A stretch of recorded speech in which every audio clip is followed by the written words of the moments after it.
Nike is currently valued at $140 billion, with the company managing to generate $51 billion in revenue in 2023, and according to estimates, being the most valuable apparel brand in 2023, with an estimated value of $31 billion, ahead of brands like Louis Vuitton, Gucci, and its main competitor Adidas. The famous Swoosh logo by itself has been valued at around $26 billion, with very few logos being as recognizable and iconic. The "Just Do It" slogan does not fall far behind, as it is probably the most popular company slogan of all time. Even the orange boxes where the shoes are packed convey the brand for sneakerheads. Nike has achieved this through one of the greatest marketing and branding strategies, along with an outstanding founder and superior quality products. But recently, some of its top lines have seen a slowdown in growth compared to the past, and some new competitors like On and Hoka seem to be gaining share on Nike's home turf, the running shoe market. Join us on this occasion as we break down the history, business, and challenges of Nike, a brand that has surpassed expectations and has truly showed the power a brand can achieve.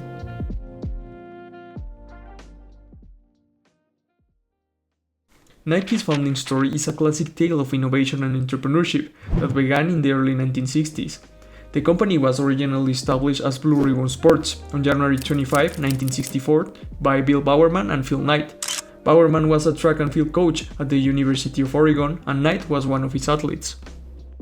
The partnership began with a shared vision to provide athletes with better footwear. Knight had completed a master's thesis on the quality of Japanese running shoes, which he believed could compete with more established German brands. Inspired by this idea, Knight and Bowerman invested $500 each to import high-quality, low-cost running shoes from Japan under the brand name Onitsuka Tiger, now known as ASICS. Bowerman was constantly experimenting to create shoes that would give his runners an edge. This drive for innovation led to a pivotal moment in Nike's history. Bowerman poured rubber into his wife's waffle iron, creating a new tread pattern for the soles of running shoes. This experiment led to the development of the waffle trainer in 1974, which became a huge success and truly differentiated Nike from its competitors. In 1971, as the relationship with Onitsuka Tiger was phasing out, Bowerman and Knight decided to launch their own line of footwear. The company was renamed Nike, after the Greek goddess of victory, and they introduced the now famous Swoosh logo, designed by graphic design student Carolyn Davidson, for just $35. Nike's growth accelerated with the introduction of innovative products like the Air technology in 1978, which used encapsulated air to cushion the soles of running shoes. This technology became a hallmark of Nike and was featured in the Air Force One and the Air Jordan shoes. It is worth talking about the role of Bill Bowerman, as he significantly influenced American fitness culture by introducing the concept of jogging to the United States, an idea he brought back from New Zealand in the 1960s, after learning about it from coach Arthur Lydiard. Bowerman, intrigued by its potential for athletic improvement and public health, incorporated jogging into his training regimen at the University of Oregon. His observation of enhanced athlete performance convinced him of its broader benefits, leading him to write Jogging in 1966. This book became a cornerstone in sparking the American jogging craze during the 1970s, making the regular physical activity a mainstream pursuit. The jogging movement dramatically impacted Nike's growth and brand development, as public interest in jogging surged, so the demand for quality running shoes, a market Nike was ready to supply. Bowerman's innovative designs, including the waffle trainer, met this new demand while setting industry standards for specialized athletic footwear. This not only expanded Nike's market from competitive athletes to a broader audience of fitness enthusiasts, but also solidified its reputation as a leader in athletic technology. By positioning its products as essential tools for health and fitness, Nike capitalized on the jogging trend, enhancing its market presence and affirming its brand identity as supportive of all levels of athletic ability. Bowerman's push to popularize jogging thus not only transformed American health and fitness, but also catalyzed Nike's rise as a powerhouse in athletic apparel and footwear.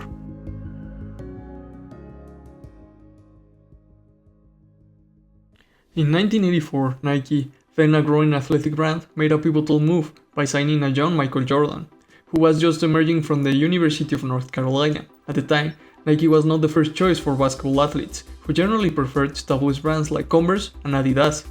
Jordan himself was initially inclined towards these brands. Seeing a unique opportunity, Nike was determined to break into the basketball market with something revolutionary. The driving force behind Nike's pursuit of Jordan was Robert Tracer, who believed Jordan could dramatically alter the landscape of sports marketing. Despite Jordan's hesitation, Nike arranged a meeting with him and his parents, where they laid out a vision that included a signature shoe line, the Air Jordan, a promise no other company had made. Nike's offer included a lucrative deal of $500K per year for 5 years, plus royalties on the Air Jordan sales, an unprecedented proposal at the time. Convinced by the potential and encouraged by his parents, Jordan signed with Nike. This deal not only launched the hugely successful Air Jordan, but also marked a new era in sports marketing by focusing on the star power of individual athletes. The release of the Air Jordan line in 1985 proved to be a massive success, propelling Nike to be at the forefront of the basketball market and reshaping athlete endorsements. This strategic partnership significantly boosted Nike's popularity and profitability, setting a benchmark in sports marketing.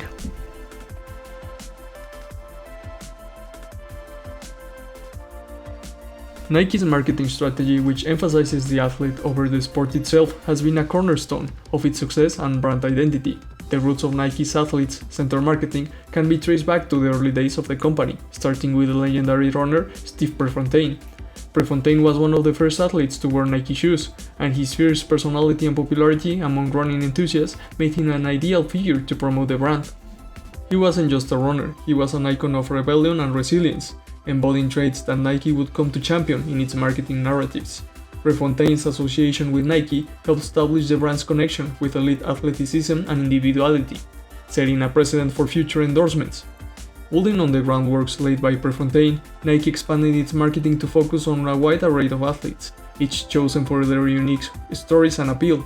This was a shift from the then common practice of focusing primarily on the sports equipment or the sport itself. Nike's campaign started to spotlight the trials, triumphs, and personalities of its athletes, connecting emotionally with consumers who saw these individuals not just as sports figures, but as inspiration. The culmination of this approach was the deal with Jordan, previously covered. Nike iterated on this success with partnerships with stars like John McEnroe soon after, who became the face of Nike tennis, Cristiano Ronaldo, LeBron James, Roger Federer, Serena Williams, among many others. Nike's iconic marketing campaigns, including Just Do It, There Is No Finish Line, and the Colin Kaepernick endorsement, have masterfully combined inspiration, emotional resonance, and cultural relevance. Each campaign taps into universal themes of perseverance, continuous improvement, and social consciousness, which appeal broadly across demographics. Just Do It has become synonymous with overcoming personal challenges, encouraging a wide audience to engage in sports and fitness with determination. There Is No Finish Line emphasizes the never-ending journey of athletic and personal growth, inspiring continuous effort and resilience. The bold decision to feature Colin Kaepernick highlighted Nike's engagement with social issues, resonating deeply with a younger, socially aware audience and reinforcing Nike's image as a progressive brand. This campaign succeeded by forging a deep emotional connection with consumers, inspiring them to aspire to greater heights, and aligning Nike's products with key social values and personal identities. This strategy has not only solidified Nike's brand, but also ensured its enduring relevance and leadership in the global market. 1970s and 1980s. Nike's journey into financial growth began significantly in the late 1970s and early 1980s. For instance, in 1984, annual revenues were around $900 million, and by the end of the decade in 1989, this figure had risen to $1.7 billion. This period was marked by Nike's aggressive expansion into foreign markets like Europe, where Phil Knight wanted to fight Adidas in their home turf, reaching sales of $240 million that year. This decade also saw innovative marketing strategies, including the famous partnership with Michael Jordan. 1990s. This decade saw continued growth, with revenue reaching $2.2 billion in 1990 and more than doubling that to $4.7 billion by 1995. The introduction of key technologies like Nike Air and the expansion of global marketing campaigns contributed significantly to these figures. 2000s to 2020s, growth trend continued into the new millennium, with revenues jumping from $8.9 billion in 2000 to $19.1 billion in 2009. The company's push into digital marketing and direct-to-consumer sales played a crucial role during this period.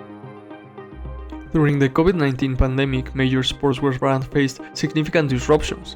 Nike sales slipped slightly by 1% in 2020, but a robust 82% increase in online sales in the first quarter of 2021 helped offset some of the losses, with digital sales representing 30% of the revenue during that period. Adidas saw a more pronounced decline, with annual sales falling by 13%. Puma experienced a steep sales drop, especially in the second quarter of 2020, with a 55% decline in April, although improvements were seen in the following months. All brands emphasized strengthening their digital platforms and direct-to-consumer channels in response to shifting consumer behaviors during the pandemic, but Nike was able to manage it better than most due to its already developed DTC e-commerce strategy, with Nike reporting $37 billion in sales in 2020. As of 2023, Nike reported annual revenues of $51 billion, underscoring significant growth and recovery post-pandemic. This recent increase attributed to strong global sales, innovative product launches like the Nike Vaporfly series, and robust digital marketing strategies. Nike's association with top athletes has been a cornerstone of its branding strategy. The departure of Tiger Woods, a pivotal figure in Nike golf for over 27 years, represents a significant blow. Such losses can affect brand loyalty and associated consumer base that follows these athletes. Besides Woods, Nike has faced challenges in retaining other athletes who move to competing brands, often for better endorsement deals or alignment with brands that more closely match their personal or performance preferences. Brands like Hoka and On are emerging as strong competitors in the running shoe market, a segment where Nike has traditionally held dominance. These brands have gained popularity through innovative designs and marketing strategies that appeal to a dedicated segment of runners looking for specialized performance features. This competition has forced Nike to innovate more aggressively, focusing on advancements in shoe technology and personalized marketing strategies to maintain its market share. As the athletic wear market becomes increasingly saturated, Nike faces challenges of differentiating its product in a crowded marketplace. Consumer preferences are also shifting towards more sustainable and ethically produced products, areas where Nike has faced criticism and is pressured to improve.